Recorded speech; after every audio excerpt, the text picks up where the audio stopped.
اگر ہم کتابی شامل میں نہیں لائیں گے تو صحابہ 500-700 شہید ہوئے. کہیں ایسا نہ ہو کہ صحابہ ظاہر ہے کہ جنگ کا سلسلہ رہے گا، اسلام کی تبلیغ و ارشاد کا سلسلہ رہے گا، تو ایسا نہ ہو کہ صحابہ شہید ہوتے رہے. قرآن مجید آنے والی مسلم دنیا کو نہ مل سکے اور وہ ہو جائے، تو اس کو کتابی شکل دے دی. تو حضرت ابوبکر صدیق رضی اللہ تعالیٰ عنہ نے فرمایا کہ جو کام حضرت محمد علیہ السلام نے نہیں کیا وہ کام میں کیسے کر سکتا ہوں. آپ نے فرمایا اس میں حد نہیں ہے، اگر آپ کر لیں گے تو اس میں کوئی ذائقہ نہیں ہے، کوئی یہاں کی بات نہیں ہے، آپ تو کیجیے گا. البتہ حضرت ابوبکر صدیق رضی اللہ تعالیٰ عنہ نے فرمایا کہ جیسا جس کرتے ہو ویسا کر لیتے ہیں، اس لیے کہ اللہ تبارک و تعالیٰ نے مجھ پر کرم فرمایا اور میرے سینے کو شہر صدر فرما دیا اور آپ کی بات میری سمجھ میں آ گئی، صحیح کوئی عرض نہیں. اور قرآن مجید قرآن حمید کو کتاب کی شکل دے دی. اب وہ جو صورت تھی وہ صحائف ایک جس طرح ہمارے یہاں 30 بارے الگ الگ کرنے آتے ہیں، تو اس طرح وہ صحیفے کے طور پر تھا کہ جس کا قرآن نازل ہوا تو پہلے پھر کو ایک صحیفہ بنا دیا،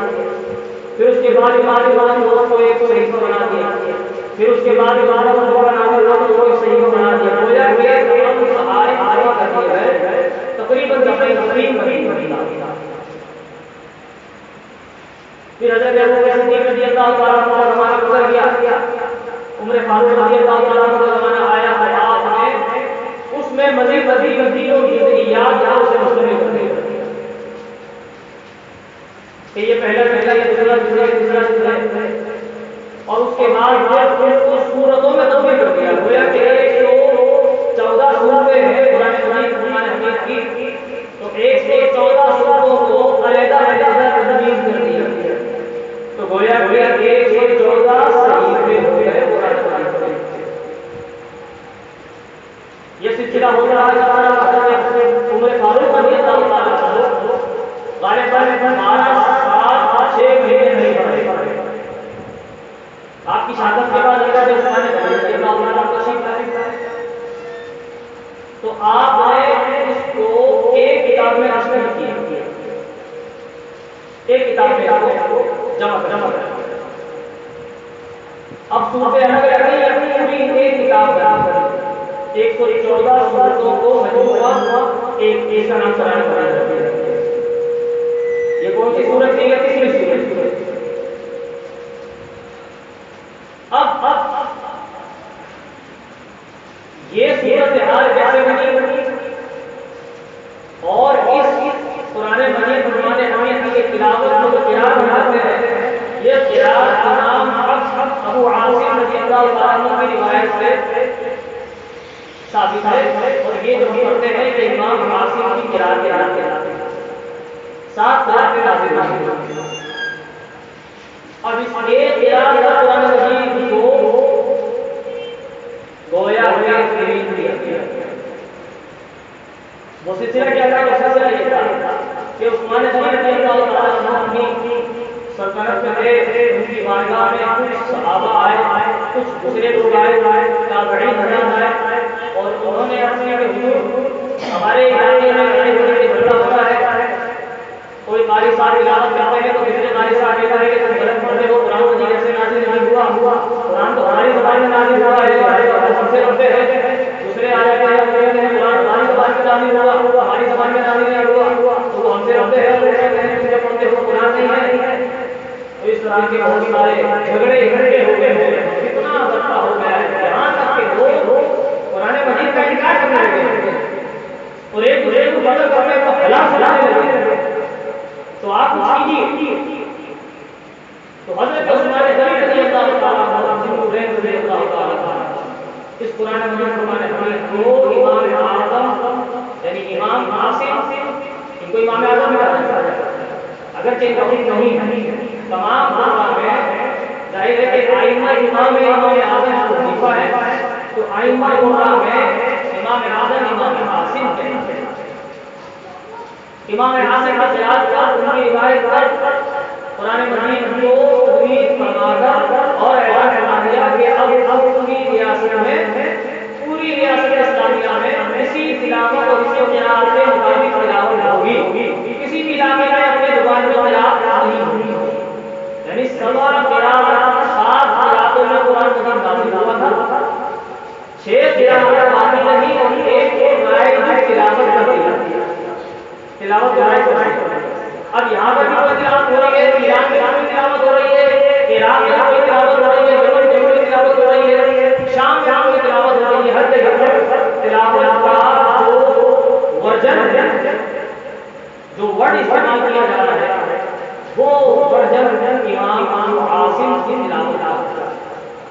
جو ہم پڑھتے ہیں یہ تدبیر کی ہے اور یہ آج تک چلا آ رہا ہے اور آج تک قرآن مجید کو مختلف جلدوں میں مختلف انداز میں مختلف رائٹنگ میں مختلف ترقی میں اس کو چھاپا جاتا ہے،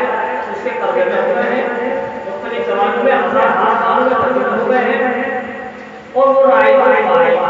اور آج بھی اس کی تفسیر اس کی تشریح لوگ کر رہے ہیں، ان سے قرآن مجید کا درجہ دیتے ہیں۔ ایسے بناتے ہیں کہ یہ نازل ہوا جو ہم نے لکھا، یہ نازل ہوا، یہ نہیں فرمایا، بلکہ یہ کہتے ہیں کہ جو ہم نے کہا ہے یہ مفہوم ہے قرآن کا جو نازل ہوا۔ اب آپ کہیں گے کہ یہاں سے اس کا تعلق جہاں ہم نے سے جوڑے تو دیکھیے قرآن مجید کے نزول سے لے کر قرآن کی کتاب تک اس میں کتنی دفعہ تبدیلی ہوئی، کتنی دفعہ تبدیلی کی گئی،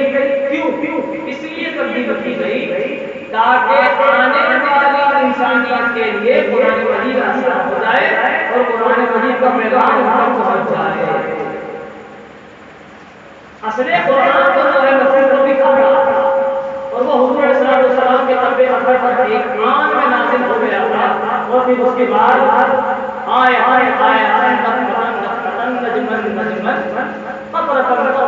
ایک لفظ کے ساتھ نازل ہوا۔ بالکل اسی طریقے سے تمام فیصلے لوہے پر لکھے جاتے ہیں، لیکن اس لکھنے میں اور بات ہے اور اس لکھے ہوئے کو قیامت تک آنے والے انسانوں تک پہنچانے کی اور بات۔ تو یہ شب برات کا سلسلہ ہوتا ہے،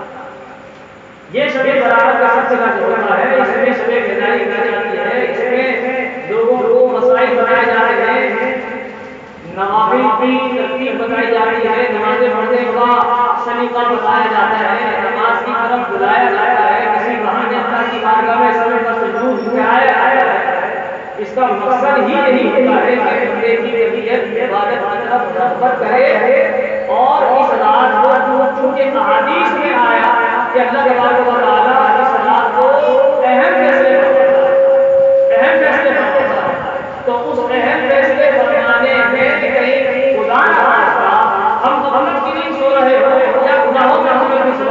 تو ہماری فیصلہ صادق ہو جائے کہ خدا نہ خواستہ یہ تو ابھی غفلت کی نہیں سو رہا ہے، لہٰذا اس کو وقت لکھ دیا جائے، اس کے نصیب میں ایسی چیزیں لکھی جائیں جس کے لیے یہاں بھی مشکل ہو وہاں بھی مشکل ہو، تو خدا نہ خواستہ ایسا ہو کہ ہم اس بات کو شب بدائی کر لیں تاکہ اللہ تبارک و تعالیٰ جب فیصلہ کروا رہا ہو تو اس کو توجہ کی یاد میں ہو،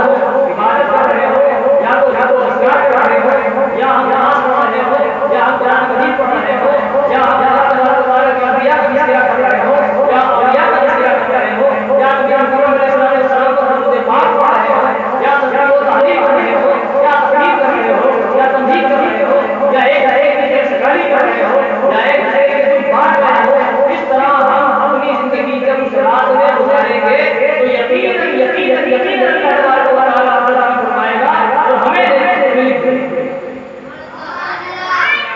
انشاءاللہ یقیناً ہم اس بات سے امید رکھتے ہیں کہ